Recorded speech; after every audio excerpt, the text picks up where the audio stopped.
We are good. All right, ladies and gentlemen, we are now in the week of May 5th to the 11th. Birthday shout outs. We actually have a student who is going to have a birthday this upcoming week. Nat W is turning 12 on May 9th. Happy birthday, Nat. Nat, you should totally print out a birthday cake with candles from your 3D printer. Yes. That would Totally. be awesome. Really do If I had a that. 3D printer, Nat, I would do it for you, but I don't, unfortunately. Little party hat. And because we have one birthday, I figured it would be nice to put two other celebrities' birthdays on there that share Nats on May 9th. We have Billy Joel, who's turning 71, and Rosario Dawson, who's a very talented yet underrated actress, in my opinion, turning 41. Sorry, And guys. I'm if you guessing don't- none Go of ahead, you sorry. recognize either of them. Yeah, who is? Yeah, I don't know. I Dawson? just What kind of movie? figured it was really difficult to find May 9th birthdays for some reason. So she was one of them. And Billy Joel turning 71, a lot of you might not know who he is. My personal favorite song of his, since it's rooted in history, is We Didn't Start the Fire. But if any of you have watched The Office, we know that Billy Joel didn't actually start the fire. Ryan started the fire. Ryan started. Great the fire. episode. It's in Poster. season 2. I believe it's like the 6th or 7th episode. Watch it. Also, if you guys don't know who Billy Joel is, you need to. Ooh, I don't know if I go that far, but okay. Oh, I think he's fantastic. You should know he's who Billy great. Joel is. Fantastic. All right, we do have some changes with stuff. So now from the Minnesota Department of Education, they are giving us some flexibility. And we have heard you and your parents' feedback from your surveys, and we are moving to 4 days of class with 1 flex day. So Mondays are going to be those flex days for you to get your new packets and distribute that homework back to us that you've done from the prior week. Speaking of that work, one of the biggest issues that we, your teachers, have been having, what's missing here? We can't grade that, okay? There's lots of them. Here's packets and lots of things, okay? If you don't put your name on every single piece of homework, there's no guarantee that it's gonna get to us with a name on it. So please do put your names on there so that we can give you credit. And also when it comes to that homework, please know that if you don't turn in that material on the Monday you're supposed to, so let's say you turn it in the following Monday after that, it's not really that terribly big of a deal for us. We're being very, very flexible with this amount of time we're giving for this homework. But please know that it's going to be a really big lag time of when those things get graded or entered. So you might see those as zeros if you're looking into your grade book. We do not see them on the Monday right when you turn them in. Your pieces of paper literally sit in a quarantine box, and we can access them as early as Thursday the following week. So it can take a very long time. Please do make sure that you go on there. I've noticed some people are only doing the warm-ups or the exit tickets. If there are both for that class, please make sure that you do both of them daily. Mm-hmm. Again, watch those videos, please. And also just a couple things on top of that, Mr. Lamprecht. Number one, I mean, ladies and gentlemen, like there's actually like, you can see I have a whole folder dedicated to no names right now. And that's just his. Yeah, and the thing is that like I'm gonna There's my no names. cycle these because there's no way that I can verify who did it, right? Mr. Lamprecht's got a big stack too. It's just unfortunately, if it comes in like this, there's not anything we can do with it. So try to put your name on every single piece of paper. And secondly, I want all of you to know when you get a stack of papers that's 95 of those packets and you bring them home or wherever you're grading them, it is almost impossible to do it in one sitting. So I've gotten a few emails asking me about why something isn't in the grade book that was turned in on paper. I promise you, I am working as hard as I can to stay caught up on everything, but it does take a while. Just like we're being flexible with you on when you turn things in, we hope that you do the same for us. We're trying our best, but it is a whole lot of paper. Sounds good. Let's move on into, ooh, that looks like a fun one. Go for it, Miss Doyle. We got a couple. Because I only get to do this once a week, we're doing 2 words of the week. And the first one is the word rumpus, which just means a wild commotion. So Yes, let the wild rumpus begin, which is Rah. what it's like when I'm with these guys in the same room. And oftentimes you can commence a wild rumpus when you are using a little bit of panache. And panache is an exaggerated or flowery style, as in she signed her name illegibly. Oh, there's a typo, but with a lot of panache. She got rid of that word with. Rumpus reminds me of the book Where the Wild Things Are. I It's read in it that. just about every single night to my son. It's also the name of a bookstore in South Minneapolis. It's called the Question. Wild Rumpus, actually. Wild They've got Rumpus. chickens there. They Question. have chickens and they have They a have a- tiny little door that the The kids like to go. door. I know. The door. They have I cats. remember the door. I've never been there. Oh yeah, it's great. There's a really awesome restaurant in Linden Hills called Zumbro. So we would go to Zumbro, eat breakfast, and then go to the Wild Rumpus. Yeah, we go to there's an ice cream shop right there too. Yeah, isn't it? Which one is that? Can't remember. We don't need to talk about this. It's fine. Yep. So those are our two words, rumpus and panache. Can I ask a question before we move on, Ms. Doyle? Absolutely. What's the difference between a rumpus and a ruckus? Because in my household, we always use the word ruckus. And I'm wondering if it's like a colloquial thing or if it's just a made up word that my family made because they do that. I would say it's more of a connotative difference. Like they're pretty similar, but like a ruckus is usually more of like a disturbance, meaning and which could be a commotion, but a rumpus is more playful. A ruckus is like, it's kind of a problem. Okay. Interesting. Yeah, I always refer to ruckus as being like the noise something is making Yeah. ruckus versus rumpus would be like the actions that go along with it. I've always Yeah, I just thought think of it's them as more just like you're interchangeable, making a ruckus would be like it's annoying. And the rumpus is you're engaging in a rumpus. So I kind of agree with Lamprecht as well. So I think it's like kind of positive versus negative as well as the act versus just the sound. but- Okay. If you've ever good seen question. Mr. Plog go golfing, he has quite the amount of panache while on Ooh, greens. he's got some flair. Yep. The greens Yeah. is one thing. The tee box is entirely another if the drive doesn't go straight. All Oh right. no, I'm good at the tee box. I'm terrible at the green.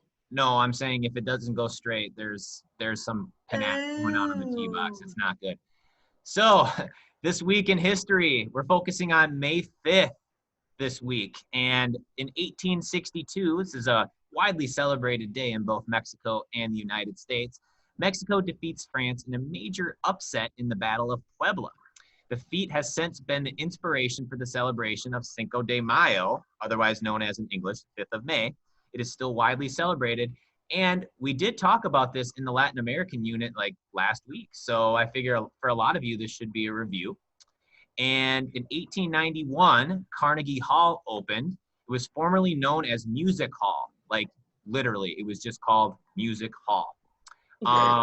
This would be one of the 1,500 buildings that was named after him. About 500 of those were actually named after him in his own lifetime. He was a huge, what we call philanthropist, and he gave a lot of his fortune to people so that they could build public works, so that they could give people a better chance at education, because he came from nothing and became one of the richest men in America.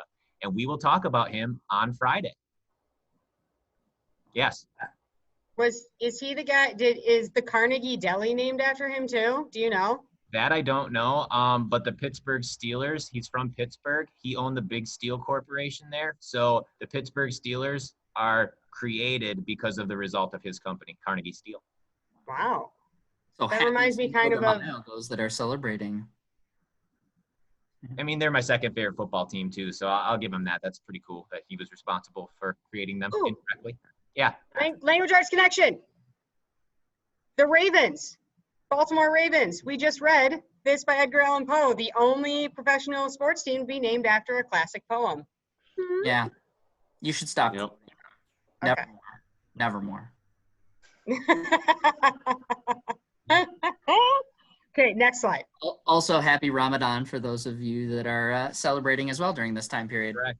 Moving Yep, on. thanks for that, Lamprecht. All right, on to some more boring stuff than what we just covered. The 24 numbers for this Better week are watch it. 23, 5, 7, and 6. Huge shout out to Isaac, Cameron, Lexia, and Ben, who have been regulars on emailing me their solutions. I know that one. they've been a little tougher lately, which is why the numbers are going down a little bit. But let's see if you can put in some time and get this figured out. I got all these mints. I got to get rid of some of them. I don't know when I'm gonna get you the minutes, but I don't know.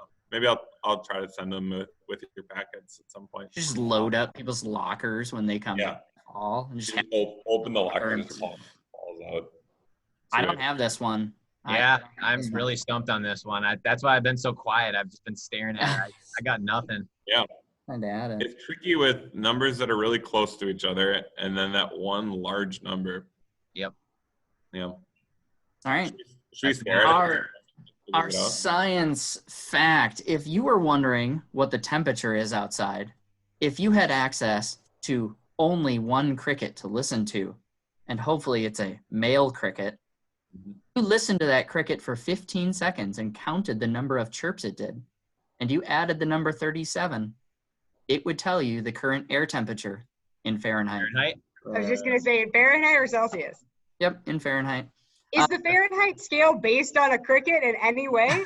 No, not at all. It's Well, just then how is this possible? Yeah. somebody studying crickets just figured out that the air temperature actually changes the rate of male cricket chirps. And a lot of people just simplify it and say you count the number in 14 seconds and then just add 40. But the more scientific answer is count 15 seconds and add 37.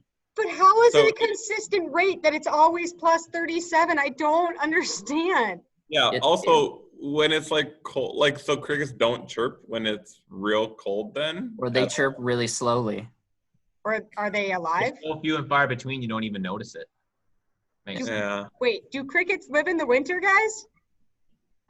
I mean, Uh, they live. I'm pretty sure it's like a insect hibernation and stuff like that. I mean, like, Yeah. where do mosquitoes go? They don't all disappear. They just Well, like, they're underneath the Even water if and they they're do waiting to stuff like that. hatch. yeah. So Now I I gotta do don't, some I don't like research. this one.